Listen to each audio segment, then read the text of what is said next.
Are you struggling to figure out how to use transclusion in your Angular 2 modal?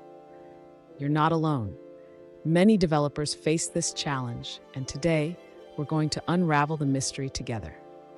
I completely understand how frustrating it can be when you want to pass dynamic content into a modal but can't seem to get it to work. This is a common issue, and you're in the right place to find a solution.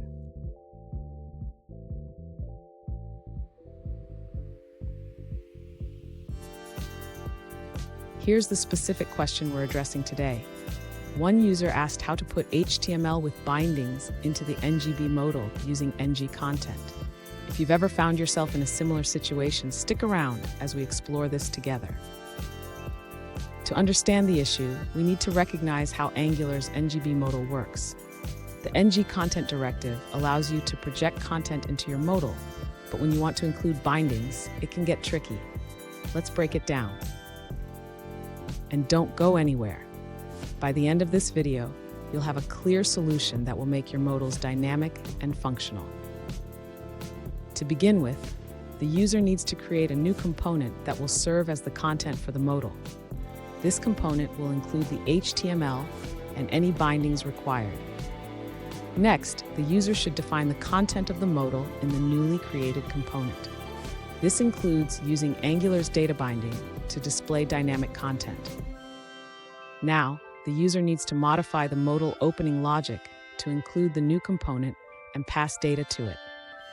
This is done by setting the component instance properties. Finally, the user should ensure that the modal template correctly transcludes the content from the new component. This is done using the NgContent directive. Fun fact: did you know that the concept of modals in web design dates back to the early days of the internet?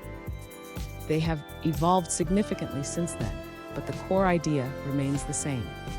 Now let's look at the answers provided by other users. An alternative approach suggests that you can access the component instance from the NgbModal ref returned by the open method. This allows you to set bindings directly on the instance. Additionally, you can pass a template ref as input. In the parent component, define a template and use viewChild to reference it. Then assign it to the modal instance. In the displayed component, use viewContainerRef to create an embedded view of the passed template after the view initializes. Here's a pro tip. Always test your modal with different types of content to ensure it handles everything smoothly. This will save you a lot of headaches down the line. And there you have it. You now know how to effectively use NgContent in your Angular 2 modals. If you found this video helpful, please subscribe for more tips and tricks on Angular development.